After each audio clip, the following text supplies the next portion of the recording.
আমি আজকে 3টে ধরিয়ে দিলাম, আপনারা 3টে করে ধরাবেন প্রত্যেকের বাড়িতে। রেসিপি করব এই যে চৈত্র মাসে সবাই মানে বিপদ আপদ দূর করার জন্য হাজারি পুজো করে। একটু দেখবেন নীল পুজোর আগের দিন হাজারি পুজো হয়, সেই জন্য একটা মোমবাতি ধরা হয় কেউ শুভ কাজের জন্য, যাতে শুভ কাজ হয় বা ছেলে মেয়ের মঙ্গল কামনার জন্য। আর বাড়িতে যাতে আপনারা এই জিনিসটা জ্বালাতে পারেন, বাড়িতে কোনো দোষ থাকলে কেটে যাবে, কারো অসুখ বিসুখ থাকলে কেটে যাবে, সেই জন্য একটা জিনিস বানাবো। তাহলে চলুন যাওয়া যাক। কী কী নিয়েছি আমি দেখাচ্ছি। নিয়েছি আমি 4টে তেজপাতা গুঁড়ো করে, নিয়েছি লবঙ্গ 5 টাকার লবঙ্গ নিয়েছি। এখানে 9টা বা 21টা লবঙ্গ দিতে পারেন, তা আমার এখানে 9টার থেকে বেশি আছে, 13খানা লবঙ্গ আছে। আর কর্পূর নিয়েছি আমি 4 পিস, 4টে কর্পূরের দানা নিয়েছি। কর্পূরটা একটু বেশি দেবো, কর্পূরটা যাতে গন্ধটা ভালো হয় তার জন্য। আর নিয়েছি নারকেলের ছোবড়া, ডলে ডলে এটা বের করে নিয়েছি পেস্ট। এটা নিয়েছি কাঠের গুঁড়ো, আপনারা চাইলে ঘটো নিতে পারেন বা ফুল শুকিয়ে ফুল গুঁড়ো করে নিতে পারেন। নিয়েছি আতপ, নিয়েছি গোলাপ জল। তাহলে এটা আমি পেস্ট করে নিচ্ছি।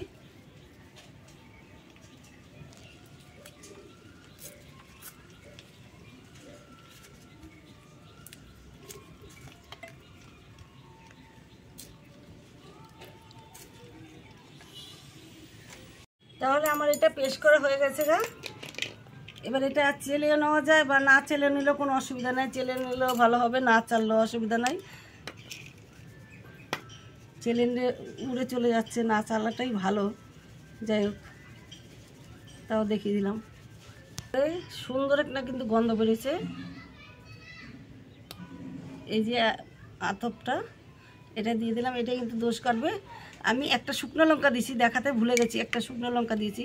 একটা কি 5টা শুকনো লঙ্কা দেবেন। আর এটা গোলাপ জলটা দিলাম বেশি করে, একটু 2 চামচের মতো। আমি একটু মিক্স করে নেবো। দেবো 1 চামচ ঘি,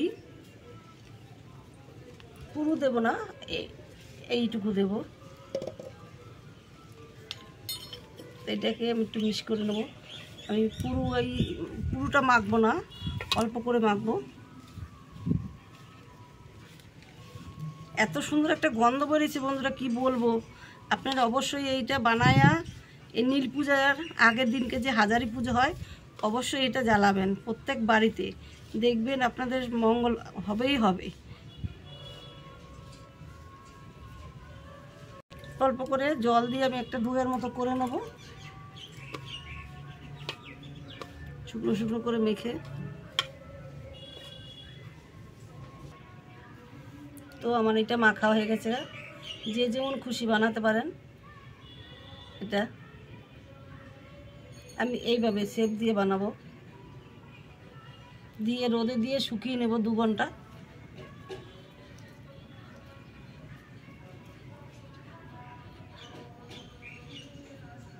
এইভাবে শেপটা কেন দিলাম, এটা যাতে বসতে সুবিধা হবে, এই জন্য এটা এই শেপটা দিলাম। এভাবে সেম আমি বানিয়ে নেব সব কটা।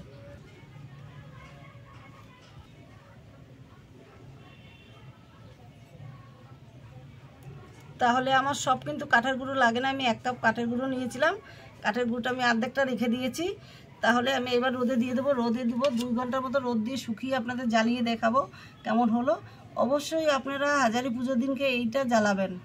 যার ঘরে মানে খুশি আনার ইচ্ছা, সে আমাদের চ্যানেলটা দেখতে থাকুন, খাওয়া যাক চ্যানেলটা দেখুন, লাইক কমেন্ট শেয়ার করুন, আর ভালো লাগলে একটু সাবস্ক্রাইব করে দেবেন। এটা রোদে দিয়ে দিলাম, 2 ঘন্টার জন্য রোদে রাখবো, 2 হতে 2.5 ঘন্টা। তাহলে আমাদের এই যে ধূপকাঠি শুকিয়ে গেছে। তো আমি একটা কথা বলতে ভুলে গেছিলাম, যে ধুনোটা যে দিয়েছিলাম, আমি অল্প করে একটু ধুনো দিয়েছিলাম, ধুনোটা গুঁড়ো করার সময় দিয়েছিলাম। তো আমি দেখাতে পারিনি। হাওয়া চলছে খুব ছাদে।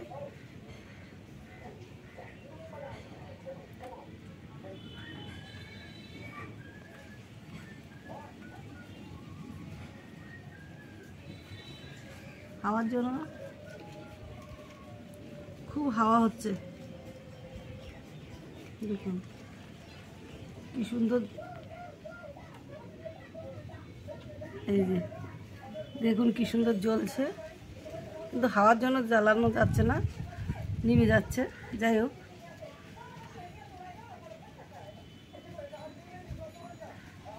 এত হাওয়া হচ্ছে।